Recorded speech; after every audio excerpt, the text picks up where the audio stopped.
Guys, may bagong loan app na pinagkakaguluhan sa social media. Loan app na to, IC Loans Bay, na sabi nila ay mabilis daw mag-approve. Nung chinek ko siya sa Google Play Store kung saan siya pwedeng ma-download, meron pa siyang 5 stars out of the 172 reviews. Bongga! Pero bakit may galit, ano? Bago kayo mapadownload dito kay Loans Bay, na sinasabi niya get loan easily daw, fast approve daw. Borrow again, panoorin nyo muna yung video na to kasi baka magsisi lang kayo guys kung padalos-dalos kayo ha. If you wanna learn more, keep watching.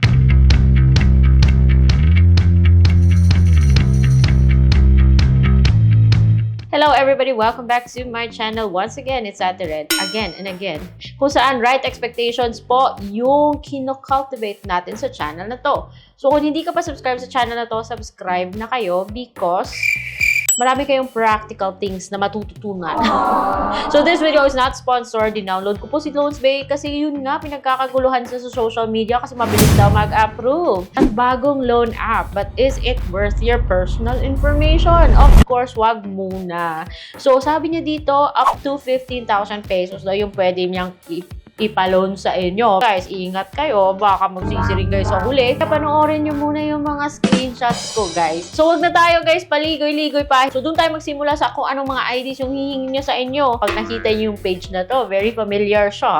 So, yung IDs na hihingin niya are the following: National ID, SSS, Passport, Postal, UMID, Voter's ID, Driver's License, GSIS, TIN, PRC, PhilHealth. It looks very, very familiar, guys. Naalala niyo ba yung video ko about need loan? Ganon din eh. Parang ganon din yung nakita ko yung withdrawal method. Pareha sila. Itong si Loans Bay, ito po yung mga fees niya sa kada withdrawal method na pipiliin mo. Yung pinakamahal dyan is yung RD Pawn Shop tsaka yung MU Willier. Meron ding bank transfer and e-wallet na 25 pesos lang. Pero huwag nyo nang bigay yung bank nyo, guys. Yung nagsisi ako nung nabigay ko yung bank account ko dun sa isang loan app. Kaya as much as possible, iwasan natin na magbigay ng bank info sa mga loan apps na to. First, bago kayo mapadownload dito kay Loans Bay, syempre panoorin yung video na to para hindi na muna kayo mag-download at i-legit check nyo siya, guys. Nung chinek ko dun sa SEC, List of Recorded Online Lending Platforms, wala siya eh. So kahit na sinasabi niyang rehistrado siya, wag muna. Kilalanin muna to ng masinsinan. So pagkatapos ko siyang i-download dun sa Google Play Store, guys, ayun, sabi niya, phone number pala yung binigay ko, 10,000 na agad yung sinasabi niyang pwede niyang ipautang. But of course, bago ka makapag-login, walang password dito ha, mag-OTP ka lang, dapat mag-agree ka muna doon sa kanyang privacy policy. At doon nakakita, mababasa mo doon yung mga iba't ibang information na hihingin niya sa'yo. Dapat pinabasa yan. Ayan, i-click mo yung I have read and continue and agree to the privacy policy and then click agree and continue. Saka ka magbibigay ng phone number mo, pipindutin mo yung get code para dumating yung code. At kung sakali wala mang code na dumating, baka napunta sa spam. So, paki-check ng spam folder nyo kung matagal na kayo naghihintay. Pero guys, nakakaloka yung mga loan apps na to. Walang password, OTP lang. Makakapasok ka lang agad sa dashboard. Bungad yung 10,000 daw yung offer niya. Pero huwag kayong maniwala, guys, na 10,000 yung makukuha mo dahil yung mga loan apps, usually, mga ganito, hindi naman yan magpapautang ng ganung kalaking amount kung first time mo. Especially yung sinasabi niyang 91 days. Expect ka na 7 days at expect ka na mga 2,000, 1,000 most especially. Ayun, sinasabi niyang 0.08% per day daw yung interest. Pero, learn from experience. May beware of scammers pa siya.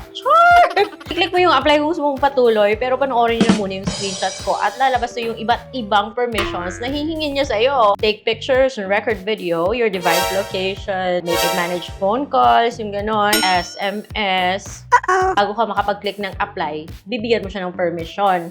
At hihingi ka agad siya ng mga emergency contacts. Take note na sanabi pa niya dito sa baba na if we are unable to contact you, we may contact your emergency contact. So heads up na yan at piliin ng mabuti kung sino-sino yung ilalagay nyo dito. So 4 na naman yung ibibigay nyo, pero ewan ko lang.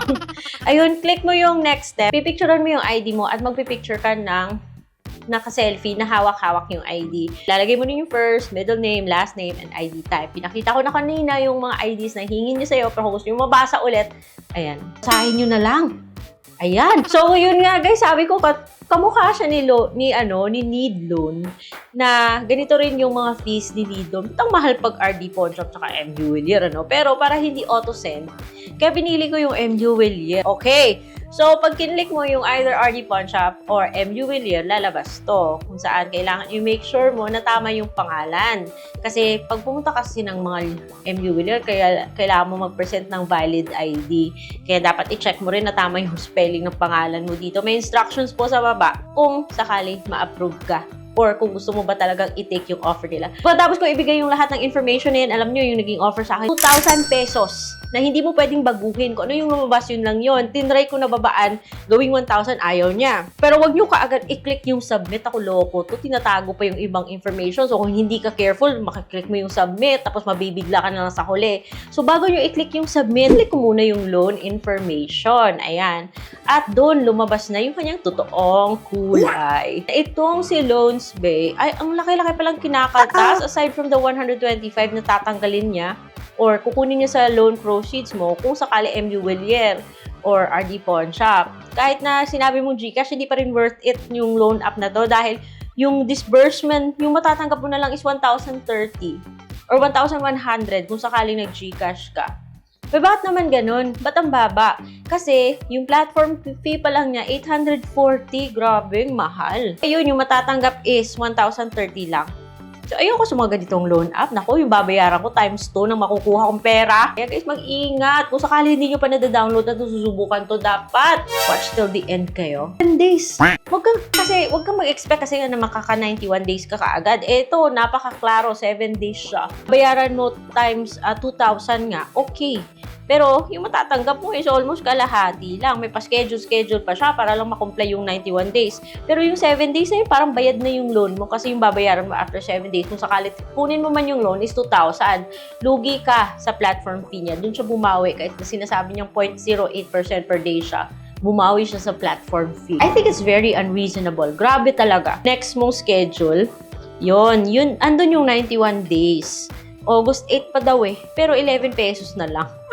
At ako'y nagkamali, guys. Napindot ko yung submit. Buti na lang hindi ako in-approve. Ni-reject ako kasi ayoko naman talaga mag-loan dito. Kaloka, ba't mo naman tatanggapin kalahati lang ng uutangin mo tapos babayaran mo times 2, diba? Huwag kasi mga loan apps na luging-lugi, pero nasa inyo yan, desisyon nyo yan guys, hindi ko sinasabi na umutang kayo dito or ganun-ganon because remember, na baka sakit sa ulo pag hindi mo to binayaran. Remember, may 4 na tao siyang pwedeng tawagan kung sakaling hindi kanya makontak. So, take note of that. At pinag-iisipan yung mga ganito, nire-review yung loan terms and agreement bago pindutin yung confirm. Takot ako guys, nung kinlik ko yung confirm, buti na lang at reject. Kasi ako naman talaga mag-loan dito eh. So, ayun, I hope meron kayo natutunan sa video na to guys. As usual, yung message ko sa inyo, dapat kinikilatis nyo yung isang loan app bago nyo gamitin. At bago kayo mag-download, hanapin nyo muna yung reviews dito sa channel ko. Kung ano yung pinapasukan nyo, nakikita yung screenshots. Saka kayo mag-decide kung mag-loan kayo dito o hindi. So, kung hindi pa kayo subscribe kayo dito, hit that bell notification button para updated kayo sa mga iba't ibang videos na pinopost ko dito sa YouTube channel. I hope you learned something from this video. That is all for today. I will see you on my next vlog. Bye!